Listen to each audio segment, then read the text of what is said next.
How do men approach this issue when they see something changing in their female friends or partners? But they do not want to be murdered. I want to know what that look was about, Gaby, by the way. For me, I think the worst thing, I don't know what's the right approach because we're all different, right? And then we get triggered by different things, right? Like things that we like. But for me, the fact that, the obvious question is like the one that I've always hated from like when he sees me that I'm not okay. Yeah. And he goes, "Are you okay?" And Yes. I'm like, no, like really, no. Okay. No. But so what Do I seem okay? I mean, I so relate to this. So like, how can the spouses approach? Because you're right, that is like the dreaded question. I mean, in my experience, I think that there are two pieces. One piece is, how are you in this moment? But not like, oh, are you getting your period? Or is this like a little hormone situation? But like, how are you doing in this moment? And if we want to share, like, I know this is fucking menopause and I know that I don't actually hate you. I think for me, it's more of doing than asking. Like doing the laundry or doing whatever. Just step up, like do something. But that is so hard for people because in 20 years of doing couples therapy, I feel like the spouse almost always is like, well, I can't read your mind. You're just looking at me like you want to kill me, but I have no idea why. And then it's like often, I mean, I don't want to be stereotypical, but it's like the wife will be like, I shouldn't have to ask you to do the laundry and to make the breakfast, but you do. I have bad news, everybody. You do have to ask it because or else you're not going to get it because sadly, the spouses are not psychic.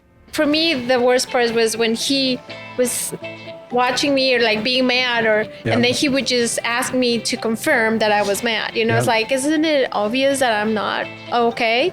But probably just stepping, like doing something, but just let me be for a little bit, right? Like stepping away but the thing that I've never liked was he asking me if I was okay when I clearly wasn't okay. Like when just, trying to say like, I'm not okay. So just don't ask me if I'm okay. And that might be like a one size fits one kind of a thing because I think every person is craving something else in a different approach. So maybe even to start the conversation, just saying, when you look like you want to kill me or when you look exhausted, how can I approach you or what do you need?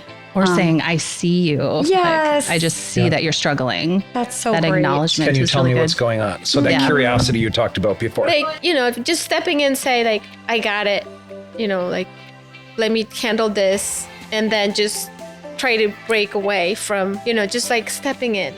But I might say, I like that approach, but I also want you to be able to tell him what's going on. Because otherwise you kind of are left with, I don't know what that was. Right. I don't know what I could do differently next time, because it is important to communicate, but you need that space to do that too. Like, by the way, I think it's okay to say, I'm really fucking angry right now, and you not take that personally or vice versa, because you're going to feel the same things, by the way. So we got to find a way to do that. Yeah, I also think it's just, we don't know, the stereotypical man, we don't know. I mean, and we're kind of afraid, to be honest. We see, coming down the stairs with the laundry basket and we were like, oh, get out of the way. I'm not going to ask anything because I have no idea what's going to happen. Which is not great. No. We have to change all of that. I mean, it's kind of human behavior. And so you're like, you okay? And then we kind of don't want to hear the answer. Because the answer from her to that question is not good. Not good. No, I'm not and then okay.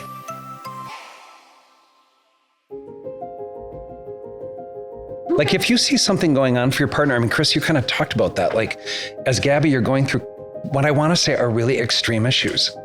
Like, it's really petrifying. Some of your stories were just so scary to me, right? So I can't even imagine how you felt. But I think if you say, can I check in with you? You don't seem like yourself.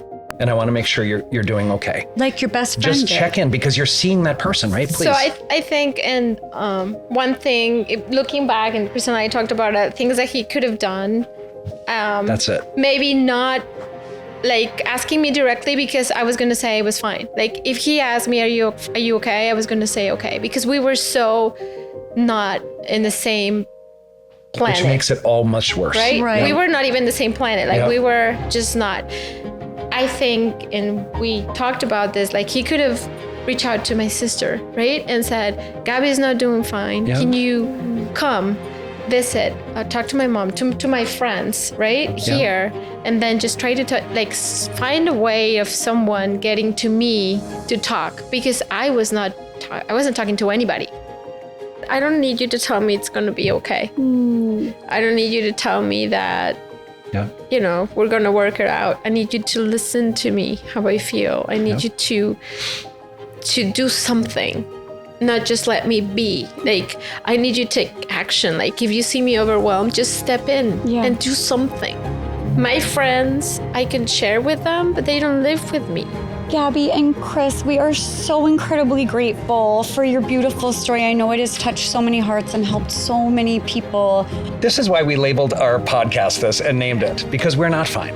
We always have something going on that allows for a little bit more elaboration of our conversation. If we were all fine, that would be so boring. And then we wouldn't have a podcast. But we encourage you to go to We're Not Fine and subscribe. It's free of charge. And if you can subscribe with your email, we'll keep you updated on every event that we're having here. We do these every 4 weeks. Thank you, Nick, for having us. And also we're on social media, Dr. Talia Jackson and Douglas L. Jensen with an EN. And everything is like We're Not Fine, We're Not Fine Pod.